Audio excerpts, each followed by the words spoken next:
Hey guys, this is Scott from Trim That Weed, and today we are going to talk about how to repair a burnt lawn. This video will take you through some of the surest ways to get the green back to your lawn, so make sure you stick around for that. Water your lawn. A dry lawn is one of the leading causes of a burnt lawn, especially during the hot season.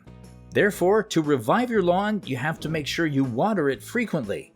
The easiest and most convenient way to do this is to have a sprinkler.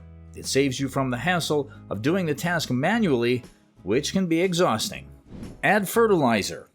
A boost of nutrients can work wonders at reviving your lawn. For this, you could opt to use a nitrogen or potassium-based fertilizer, depending on the season. The two types of fertilizers are effective. You will have your lawn back to its former glory.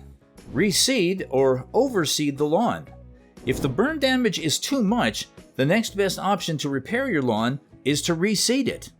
Find the best variety of lawn seed and plant it on your lawn. If you go for this option, know you will have to put in extra effort in nurturing the seeds to life. It means watering the lawn, adding fertilizer to boost growth, and caring for the lawn to protect the seedlings from damage before they mature.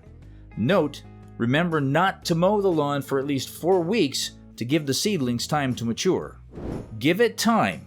A burnt lawn is not the most appealing thing to look at. Unfortunately, however, there is no quick fix to resolve this issue. The best advice to give you is to do all you can to show love and care to your lawn, all while being patient and trusting the process. Soon enough, the lawn will be all green. So there you have it. Lawns put up with a lot, especially during adverse weather conditions, and can easily get damaged. The tips highlighted in this video will help you repair your burnt lawn in no time, so make sure to give them a try. Do you have any comments or questions? Make sure you drop them below and like this video. Till next time.